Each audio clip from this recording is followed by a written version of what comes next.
11ನೇ ತಾರೀಕು ಮಾರ್ಚ್ ಸೋಮವಾರ TV9 digital ಕಾರ್ಯಕ್ರಮಕ್ಕೆ ನಿಮ್ಮೆಲ್ಲರಿಗೂ ಸ್ವಾಗತ. ವೀಕ್ಷಕರೇ, ಈ ವಾರ 12 ರಾಶಿಗಳಿಗೆ ಏನು ಫಲ ಇದೆ ನೋಡೋಣ ಬನ್ನಿ. ವೀಕ್ಷಕರೇ, ಫಾಲ್ಗುಣ ಮಾಸ ಶುಕ್ಲ ಪಕ್ಷದ ಪ್ರಥಮೆ, ನಿನ್ನೆ ಅಮಾವಾಸ್ಯೆ. ಆ ಅಮಾವಾಸ್ಯೆ ಬಹಳ ದೋಷ ಇತ್ತು, ಎಷ್ಟೇ ಸಂಕಟಗಳಿದೆ ಇವತ್ತು ನೀವು ನೋಡ್ತೀರಾ. ಶಿವರಾತ್ರಿ ಹಬ್ಬಕ್ಕೆ ಪ್ರಾರಂಭವಾಗಿದ್ದು 4 ಗ್ರಹಗಳು ಕುಂಭರಾಶಿಯಲ್ಲಿತ್ತು. ಇದು ಮೇಷರಾಶಿಗೆ ವೀಕ್ಷಕರೇ, ಆ ಸಂಕಟ 2 ದಿವಸ ಹೋಗಲಿ, ಮೇಷಕ್ಕೆ ಚಂದ್ರ ಬರುತ್ತೆ. ಈ ಚಂದ್ರನು ಮೇಷ ಅಂದರೆ ಅಶ್ವಿನಿ ಭರಣಿ ನಕ್ಷತ್ರದಲ್ಲಿ ಬೃಹಸ್ಪತಿ ಇದೆ, ಮೇಷರಾಶಿಯಲ್ಲಿದೆ. ಗಜಕೇಸರಿ ಯೋಗ ನಿಮಗೆ ಕಾಣಿಸುತ್ತೆ, ನಿಮ್ಮದು ಮೇಷರಾಶಿ. ಆಮೇಲೆ ಬೃಹಸ್ಪತಿ ಫಸ್ಟ್ ಮೇ, ನಂತರ ಗುರುಬಲ. ಮೇಷರಾಶಿಗೆ 11ರಲ್ಲಿ ಸೂರ್ಯ, ದಿವಾ ಸೂರ್ಯ ನಿಶಾಚಂದ್ರೆ ಲಗ್ನಸ್ಯ ಏಕಾದಶ ಸ್ಥಿತಿ ಕೋಟಿ ದೋಷಂ ವಿನಶ್ಯಂತಿ ಗರ್ಗಸ್ಯ ವಚನಂ ತಥಾ. ಗರ್ಗಋಷಿ ಹೇಳ್ತಾರೆ, 1 ಕೋಟಿ ದೋಷ ಮೇಷರಾಶಿಗೆ ಹೋಗಿ ತುಂಬ ಒಳ್ಳೆಯದಾಗುತ್ತೆ. ಕಾರಣ ಸೂರ್ಯ 11ನೇ ಮನೆ. ಜಾತಕದಲ್ಲಿ ಸೂರ್ಯ ಎಲ್ಲ ಗ್ರಹಗಳು 11ರಲ್ಲಿದೆ, ಆ ವ್ಯಕ್ತಿ ಮೇಲೇ ಹೋಗ್ತಾರೆ. ಎಷ್ಟೇ ಸಂಪಾದನೆ ಇದ್ದರೆ ಕೈಯಲ್ಲಿ ನಿಲ್ಲುತ್ತೆ. 12ನೇ ಮನೆಯಲ್ಲಿದ್ದರೆ ಕೋಟಿಗಳು ಸಂಪಾದನೆ, ಕೋಟಿಗಳು ಲಾಸ್, ನಷ್ಟ ಆಗ್ಬಿಡುತ್ತೆ, ವ್ಯಯ ಆಗ್ಬಿಡುತ್ತೆ. ಈ 11ನೇ ಮನೆ ಲಾಭ, 12ನೇ ಮನೆ ನಷ್ಟ. ನಿಮಗೆ 11ನೇ ಮನೆ ಮೇಷರಾಶಿ. ಸೊ ಮೇಷರಾಶಿಗೆ ವೀಕ್ಷ ಅಧಿಪತಿ ಕುಜನ ಹೋಟೆಲ್ ಬಿಸ್ನೆಸ್ ಮಾಡ್ಬೋದು. ಹೋಟೆಲ್ ಬಿಸ್ನೆಸ್ ಮಾಡೋ ಮುನ್ನ ಜ್ಯೋತಿಷನ ಹೋಗಿ ಪ್ರಶ್ನೆ ಕೇಳಿ. ತುಂಬ ಖರ್ಚು ಮಾಡಿಬಿಡ್ತಾರೆ ಹೋಟ್ಲಿಗೆ, ಹಲವರು ಲಾಭ ಆಗುತ್ತೆ, ಹಲವರು ನಷ್ಟ ಆಗ್ಬಿಡುತ್ತೆ ಹೋಟ್ಲ್. ಕುಜನಿಗೆ ಬೆಂಕಿ, ದಶಮ ಸ್ಥಾನದಲ್ಲಿ ಕುಜನಿದ್ದರೆ ಬೆಂಕಿ ಸಂಬಂಧ ವ್ಯಾಪಾರ. ರೆಡ್ ಕಲರ್ ಅಂದರು, ಫೈರ್ ಇಂಜನ್ ರೆಡ್ ಕಲರ್, ಅರ್ಥ ಮಾಡ್ಕೊಳ್ಳಿ. ಅದೇ ಬ್ಲಡ್ ಬ್ಯಾಂಕ್ ನಡೆಸ್ತಾರೆ, ರಕ್ತವರ್ಣೋ ಕುಜಃ ಅಂದರು. ಅರೋ ವಕ್ರೋ ಮಹೀಜಶ್ಚರುಧಿರೋ ರಕ್ತೇವ ಚಂಗಾರಕೋ ಕುಜೋ ಭೌಮೋ ಲೋಹಿತಾಂಗೋ ಮಹೀಸುತ. ಇಷ್ಟು ಹೆಸರುಗಳು ಅಮರಕೋಶದಲ್ಲಿ ಕುಜನಿಗೆ ವರ್ಣಿಸಿದ್ದಾರೆ. ಮೇಷರಾಶಿ ಅರ್ಥ ಮಾಡ್ಕೊಳ್ಳಿ. 11ರಲ್ಲಿ ಶನಿ. ಸೊ ಶನಿ ಮಹಾತ್ಮನ ಕಾಪಾಡ್ತಾ ಇದೆ. ಸೂರ್ಯನು ಮೀನರಾಶಿಗೆ ಬರಲಿ, 14th ಮಾರ್ಚ್ವರೆಗೂ ಕಾಯಿರಿ. ಶನಿ ಮಹಾತ್ಮನ ಬಿಟ್ಟು ಮೀನರಾಶಿ ಪ್ರವೇಶವಾಗುತ್ತೆ. ಸೊ ಚಾಂದ್ರಮಾನ ಯುಗಾದಿಗೂ ಸೂರ್ಯಗ್ರಹಣ ಇದೆ, ಆವಾಗಲೂ ದೋಷ ಇದೆ. ಈ ಅಮಾವಾಸ್ಯೆಯಿಂದ ಪರಿವರ್ತನೆ ನಿಮಗೆ ಶುಭಕರ. ಸೊ ಹೊಸ ವರ್ಷ ನಿಮಗೆ ಸಿಹಿ ಸುದ್ದಿ, ಹ್ಯಾಪಿ ಯುಗಾದಿ ಅಡ್ವಾನ್ಸಲ್ಲಿ ಹೇಳ್ತಾ ಇದ್ದೀವಿ, ಯಾಕಂದರೆ ಗುರುಬಲ ಇದೆ. ವೃಷಭ ರಾಶಿಗೆ 11ರಲ್ಲಿ ಬುಧ. ಕಂಪ್ಯೂಟರ್ ಬಿಸ್ನೆಸ್ ಮಾಡೋರು, CA ಎಲ್ಲರೂ ಮಾಡೋಕ್ಕೆ ಹೋಗಬೇಡಿ. CA ಮಾಡೋ ಮುನ್ನ ಜ್ಯೋತಿಷರನ್ನ ಕೇಳಿ, ನಾನು ಪಾಸ್ ಆಗ್ತೀನಾ? ಪಾಸ್ ಅಂತ ಹೇಳಿದ್ರೆ ಮಾಡಿ, ಇಲ್ಲದೆ CA ಮಾಡೋಕ್ಕೆ MBA ಮಾಡಿ, MCA ಮಾಡಿ, ವ್ಯಾಪಾರ ಮಾಡ್ಕೊಂಬಿಡಿ. ಬುಧನ ವ್ಯಾಪಾರ ಗ್ರಹ, ಏಜೆನ್ಸಿ ಬಿಸ್ನೆಸ್ ಮಾಡ್ಬೋದು, ಕಂಪ್ಯೂಟರ್ ಬಿಸ್ನೆಸ್, ಸಾಫ್ಟ್ವೇರು. ಎಷ್ಟೋ ಇಲ್ಲ ಸಾಫ್ಟ್ವೇರ್ ಕಂಪ್ನೀಸು ಲೇ ಆಫ್ ಆಗುತ್ತೆ, ಯಾವಾಗಲೂ ಟೆನ್ಷನ್ ಇರುತ್ತೆ. ಅಷ್ಟೆಲ್ಲ ಕಷ್ಟಪಟ್ಟು ಕೆಲಸ ತಗೊಂಡು ಲೇ ಆಫ್ ಅಂದರೆ ಜಾಬ್ ಇಲ್ಲದೆ ಇದ್ರೆ ಏನು ಮಾಡೋದು ಅರ್ಥ ಮಾಡ್ಕೊ. ಇವತ್ತು ಕಂಪ್ಯೂಟರ್ ವರ್ಲ್ಡಲ್ಲಿ ಇದ್ದೀವಿ, ಎಲ್ಲರೂ ಕಂಪ್ಯೂಟರ್ ಸಾಫ್ಟ್ವೇರಲ್ಲಿ ಕೆಲಸ ಮಾಡ್ತಾರೆ. ಬುಧನಿಂದ ಕಂಪ್ಯೂಟರ್, ಬುಧನಿಂದ ಸಾಫ್ಟ್ವೇರ್ ಬಿಸ್ನೆಸ್. ಸೊ ವೃಷಭ ರಾಶಿ ಅರ್ಥ ಮಾಡ್ಕೊಳ್ಳಿ. ಮೀನಕ್ಕೆ ಸೂರ್ಯ ಬರಲಿ, ಕಾಯಿರಿ. ಈ ಸೂರ್ಯ ಮೀನಕ್ಕೆ ಬರ್ತಾನೆ, 11ನೇ ಮನೆ ಲಾಭ. ಚಾಂದ್ರಮಾನ ಯುಗಾದಿನೂ ಶುಭ. ಕಾಲಚಕ್ರ ಪಂಚಾಂಗ ಬಿಟ್ಟಿದ್ದೀವಿ, ಎಲ್ಲ ಪಂಚಾಂಗ ತೊಗೊಳ್ಳಿ. ಒಂಟಿ ಕಪ್ಪಲ್ಲೇ ಆಗಲಿ, ಮೈಸೂರು ಪಂಚಾಂಗ ನಿಂತೇ ಹೋಗ್ಬಿಟ್ಟಿದೆ. ಈ ಪಂಚಾಂಗ ಬರೆಯೋದು ತುಂಬ ಕಷ್ಟ ಇದೆ, ಅರ್ಥ ಮಾಡ್ಕೊಳ್ಳಿ. ಪಂಚಾಂಗ ಶ್ರವಣ ಮಾಡ್ಕೊಳ್ಳಿ. ಯುಗಾದಿ ಹಬ್ಬದ ನಂತರ ವೃಷಭರಾಶಿ ಭಾಗ್ಯೋದಯ ಶುಭ. ಸೊ ಇಲ್ಲಿ ಇವತ್ತು ಇಂದ ಪರಿವರ್ತನೆ. ಯಾಕೆಂದರೆ ಬುಧ ಚಂದ್ರ ಮೀನರಾಶಿ. ವರಹಾಮಿರಾಚಾರ್ಯ ಹೇಳ್ತಾರೆ ಗಜಕೇಸರಿ ಯೋಗ, ಗುರುಚಂದ್ರ ಸೇರಿದೆ ಗಜಕೇಸರಿ ಯೋಗ.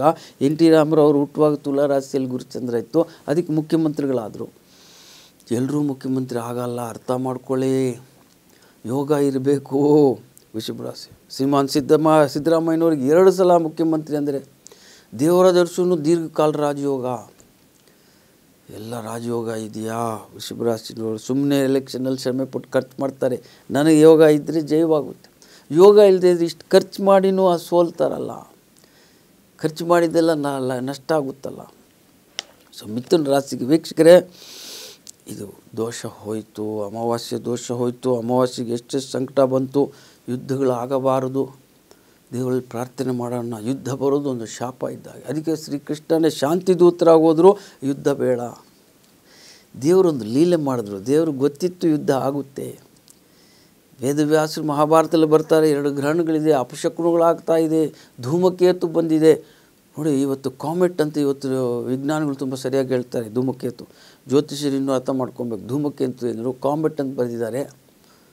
ಆಗ ಧೂಮಕೇತು ಬಂದಿತ್ತು ಮಹಾಭಾರತದ ಯುದ್ಧ ಸಮಯ.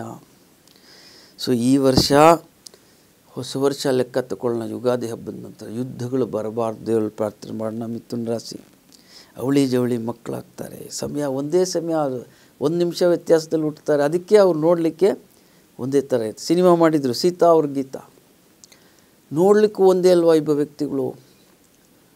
ಒಂದೇ ಸಮಯದಲ್ಲಿ ಮರಣ ಆಗಿದೆ, ಒಂದೇ ಥರದ ವೃತ್ತಿ.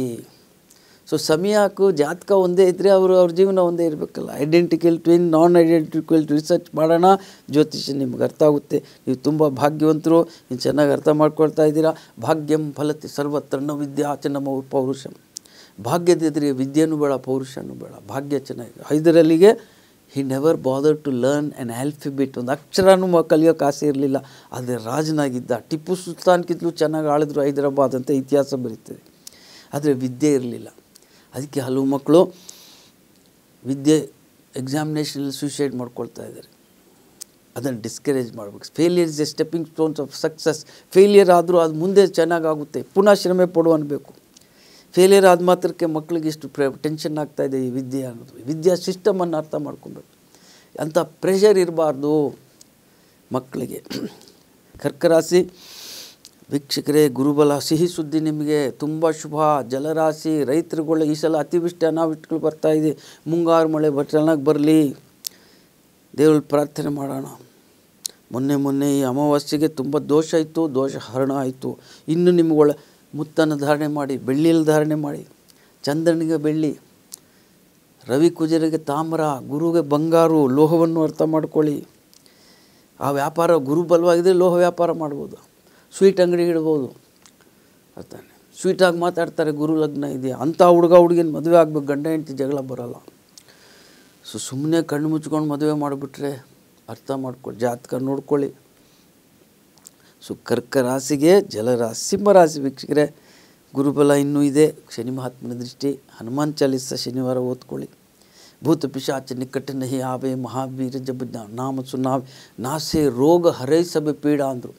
ಇದು ವೈದ್ಯರು ಇದು ಸಹಾಯ ಆಗುತ್ತೆ. ವೈದ್ಯ ಲೋಕ ಇಷ್ಟು ಜಾಸ್ತಿ ಆಗಿದೆ. ಅದೇ ಹೊಸ ರೋಗಗಳು ಬರೆದ್ರೆ, ಕೋವಿಡ್ ಬಂತು, ವೈದ್ಯರಿಗೆ ಎಷ್ಟು ಕಷ್ಟ ಆಯಿತು. ಹೊಸ ಮದ್ದು ಕಂಡುಹಿಡಿಬೇಕಲ್ಲ. ರಹಿಮನ ಬಹು ಭೇಷಜ ಕರತ್ ವ್ಯಾಧಿನ ಚಾಂಡತ್ ಸಾತ್ ಖಗಮೃಗ ಅರೋಗ ಬಸ ಹರಿ ಅನಾಥಕ್ಕೆ ನಾಥ್ ಅಂತ ರಹೀಮ್ದಾಸರು ಹೇಳ್ತಾರೆ. ಬಹು ಭೇಷಜ ಅಂದರೆ ವೈದ್ಯರು.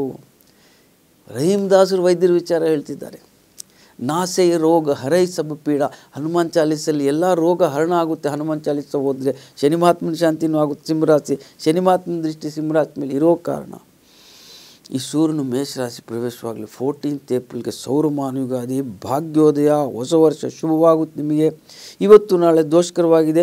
2 ದಿವಸಕ್ಕೆ ಚಂದ್ರನು ತೃತೀಯ ಚೌತಿ ತಿಥಿ ಗುರು ಒಟ್ಟಿಗೆ ಸೇರುತ್ತೆ. ಆಕಾಶ ನೋಡಿ, ಅಮಾವಾಸ್ಯೆಗೆ ಚಂದ್ರ ಹೇಗೆ ವೃದ್ಧಿ ಆಗುತ್ತೆ, ಇದು ಯಾವ ವೈಜ್ಞಾನಿಕ ಇದನ್ನು ಎಕ್ಸ್ಪ್ಲನೇಷನ್ ಕೊಡಬೇಕು ವಿಜ್ಞಾನಿಗಳು. ಅಮಾವಾಸ್ಯೆಗೆ ಚಂದ್ರ ಮಾಯ ಆಗುತ್ತೆ, 15 ದಿವಸಕ್ಕೆ ಹುಣ್ಣಿಮೆ ಆಗುತ್ತೆ, ಕ್ರಮೇಣ ವೃದ್ಧಿ ಹೇಗಾಗುತ್ತೆ ಇವೆಲ್ಲ ಶಾಸ್ತ್ರಗಳಲ್ಲೂ ವರ್ಣನೆ ಇದೆ. ಸೊ ಒಂದು ದಿವಸ ಟೆಲಿಸ್ಕೋಪ್ ಇಟ್ಕೊಂಡು ದಿನ ನೋಡ್ತಿದ್ದಾರೆ ವಿಜ್ಞಾನಿಗಳು. ಎಷ್ಟು ಶ್ರಮೆ ಪಡ್ತಿದ್ದಾರೆ ವಿಜ್ಞಾನಿ. ಸೊ ನಾಸಾಕ್ಕಿಂತ ಇಸ್ರೋ ನಮಗೆ ಸಂತೋಷ ಆಗುತ್ತೆ. ನಾವು ಭಾರತೀಯರಂತಲ್ಲ, ಯಾಕಂದರೆ ಚಂದ್ರನಲ್ಲಿ ಜಲ ಇದೆ ಅಂತ ಹೇಳಿದ್ದು ಇಸ್ರೋ. ಅರ್ಥ ಮಾಡ್ಕೊಂಡು ಚಂದ್ರನಿಗೆ ಹೋಗ್ಲಿಕ್ಕೆ ಎಷ್ಟು ಶ್ರಮೆ ಖರ್ಚಾಗ್ತದೆ, ಎಷ್ಟು ಶ್ರಮೆ ಪಡ್ತಾ ಇದ್ದೀವಿ.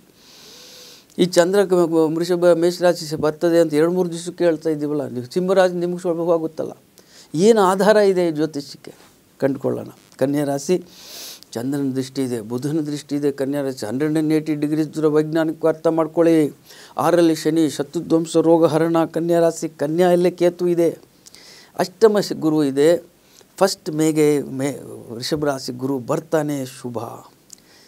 ಯಾಕಂದರೆ ಶುಕ್ರನ ಮನೆಯೇ ಇರ್ಬೋದು, ಶತ್ರು ಮನೆಗೆ ಹೋಗ್ತಾಯಿದ್ರು. ಭಾಗ್ಯಸ್ಥಾನ, ನವಮಸ್ಥಾನ. ಕನ್ಯಾ ರಾಶಿ ಉಚ್ಚ ಕುಜ ಕ್ರಮೇಣವಾಗಿ 2-3 ದಿವಸಕ್ಕೆ ಕುಂಭರಾಶಿಗೆ ಪ್ರವೇಶವಾಗುತ್ತೆ. ಸೊ ರವಿ ಶನಿ ದೋಷ ಇತ್ತು, ಅದಕ್ಕೆ ಈ ಮಾರ್ಚ್ ತಿಂಗಳೆಲ್ಲ ಸಂಕಟ, ನೆಕ್ಸ್ಟ್ ತಿಂಗಳು ಸಂಕಟ ಪಾರಾಗ್ಬಿಡುತ್ತೆ. ತುಲಾರಾಶಿ ಗುರುಬಲ ಇದೆ, ನಿಮ್ಮ ಆಕಾಂಕ್ಷೆಗಳು ಪೂರ್ಣ ಆಗುತ್ತೆ. ಸರ್ಪ ರಾಹು 6, ಸರ್ಪದೋಷ ಇಲ್ಲ. ದುಬೈ ಅಬುಧಾಬಿಯಲ್ಲಿ ಹೋಗಿ ಪ್ರಧಾನಮಂತ್ರಿಗಳು ದೇವಸ್ಥಾನ ಕಟ್ಟಿಸಿದ್ದಾರೆ. ಅಯೋಧ್ಯಲ್ಲೂ ಕಟ್ಟಿಬಿಟ್ಟಿದ್ದಾರೆ. ಅಯೋಧ್ಯ, ಮಥುರಾ, ಮಾಯಾ, ಕಾಶಿ, ಕಾಂಚಿ, ಅವಂತಿಕಾ, ಪುರಿ, ದ್ವಾರವತಿ ಚೇವ ಸಪ್ತೈತೆ ಮೋಕ್ಷದಾಯಕ. ಇಷ್ಟು ಹೇಳ್ಕೊಳ್ಳಿ, ತುಂಬ ಶುಭ. ತುಲಾರಾಶಿ ವೃಶ್ಚಿಕ ರಾಶಿಗೆ ವೀಕ್ಷಕರೇ, ಇವತ್ತು ಭಾಗ್ಯೋದಯ ಶುಭ. 11 ಕೇತು. ನಿಮ್ಮ ಆಕಾಂಕ್ಷೆಗಳು ಪೂರ್ಣವಾಗುತ್ತೆ. ಗುರುಬಲ ಬರ್ತಾ ಇದೆ. ಸಿಹಿ ಸುದ್ದಿ. ಪ್ರಧಾನಮಂತ್ರಿ ಮೋದಿ ಅವರು ವೃಶ್ಚಿಕ ರಾಶಿ. ಮೊನ್ನೆ ಯಡಿಯೂರಪ್ಪನವ್ರದ್ದು ಹುಟ್ಟಿ ಹಬ್ಬ ವೃಶ್ಚಿಕ ರಾಶಿ. ಜನ್ಮೋತ್ಸವವನ್ನು ಆಚರಣೆ ಮಾಡಿದ್ರು ವರ್ಷಫಲ ಅಂತ ಪ್ರತಿ ವರ್ಷಕ್ಕೂ ಒಂದು ಜಾತಕ ಹಾಕ್ತಾರೆ. ಉತ್ತರದಲ್ಲಿ ಜಾಸ್ತಿ ಹಾಕ್ತಾರೆ, ದಕ್ಷಿಣದಲ್ಲಿ ಹಾಕಲ್ಲ. ಗುರುಬಲ ವೃಶ್ಚಿಕ ರಾಶಿ ಬರ್ತಾ ಇದೆ 1 ಮೇ. ಸೊ ಆದ ಕಾರಣ ಎಲೆಕ್ಷನ್ ಬರ್ತಾ ಇದೆ, ಸರ್ಕಾರ ಸ್ಟೇಬಲ್ ಗೌರ್ಮೆಂಟ್ ಬರುತ್ತೆ.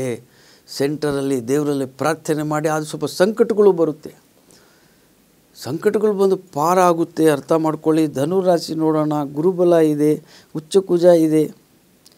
ಸೊ ಇಲ್ಲಿ ಅಮಾವಾಸ್ಯೆಗೆ ದೋಷ ಹೋಯಿತು. ಏಳರಾಶಿನಿ ಕಷ್ಟಪಟ್ಟರೆ ಈಗ ಸುಖವನ್ನು ಅನುಭವಿಸ್ತೀರಾ. ಮೂಲ, ಪೂರ್ವಾಷಾಢ, ಉತ್ತರಾಷಾಢ, ಮೊದಲನೇ ಪಾದ ಧನುರಾಶಿ. ಸೊ ಸೂರ್ಯನಾರಾಯಣ ಮೀನರಾಶಿಗೆ ಬರಲಿ. ಚಾಂದ್ರಮಾನ ಯುಗಾದಿಗೆ ಶುಭ, ಸೌರಮಾನಕ್ಕೆ ಅತಿ ಶುಭ. ಆಮೇಲೆ ನರಸಿಂಹ ಚತುರ್ದಶಿ, ಮುಂಗಾರು ಮಳೆ ಬರುತ್ತೆ. ಈ ಸಲ ಅತಿವೃಷ್ಟಿ ಅನಾವೃಷ್ಟಿ ಕಾಣಿಸ್ತಾ ಇದೆ. ತುಲಾರಾಶಿಗೆ, ವೃಷಭ ರಾಶಿಗೆ ಸೂರ್ಯ ಬರೋದು, ಧನುರಾಶಿಗೆ 6ನೇ ಮನೆ. ಅರ್ಥ ಮಾಡ್ಕೊಳ್ಳಿ. ಸೊ ಮುಂಗಾರು ಮಳೆ ಬಂದಾಗ ರೈತರಿಗೂ ಈ ಸಲ ಹಲವರಿಗೂ ಶುಭ, ಹಲವರಿಗೆ ಸಂಕಟ. ಮಕರ ರಾಶಿಗೆ ಗುರುಬಲ, ಸಿಹಿ ಸಿದ್ಧಿ. 1 ಮೇ ನಂತರ ಗುರುಬಲ. ಏಳರಾಶಿನಿ ಶನಿ ಮಹಾತ್ಮನ ಶಾಂತಿ ಮಾಡ್ಕೊಳ್ಳಿ. ಇವತ್ತು ನಾಳೆ ಶುಭಕರ. ಮಕರದಲ್ಲೇ ಉಚ್ಚ ಕುಜ ಇದೆ. ಕುಜ ಕುಂಭರಾಶಿಗೆ ಒಂದು ಮೀನ ರಾಶಿಗೆ ಬರಲಿ. ಮೀನಕ್ಕೆ ಸೂರ್ಯ ಬಂದಾಗ ಚಾಂದ್ರಮಾನ ಯುಗಾದಿ, ಮೀನಕ್ಕೆ ಕುಜನ ಬಂದಾಗ ಮಕರ ರಾಶಿಗೆ 3ನೇ ಮನೆ ಇರೋದ್ರಿಂದ ಭಾಳ ಪರಿವರ್ತನೆ, ಶುಭ. ಸಂಕಟಗಳು ದೂರ ಆಗುತ್ತೆ.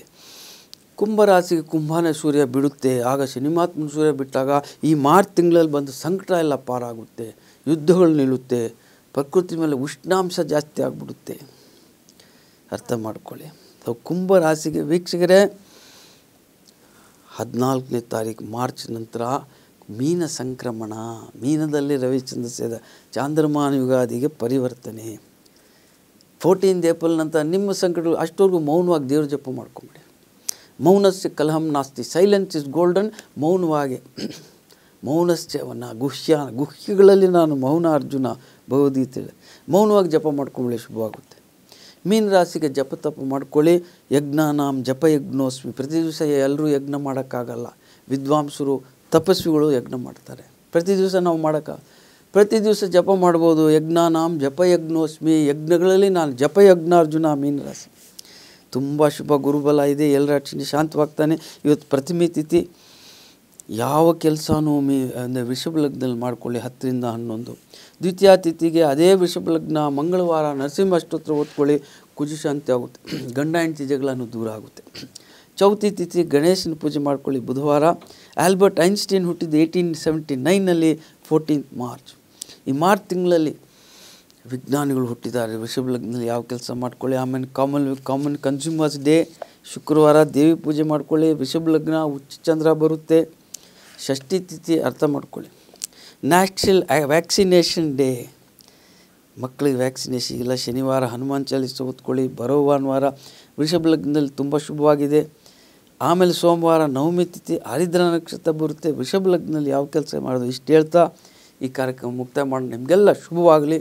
ನಮಸ್ಕಾರ.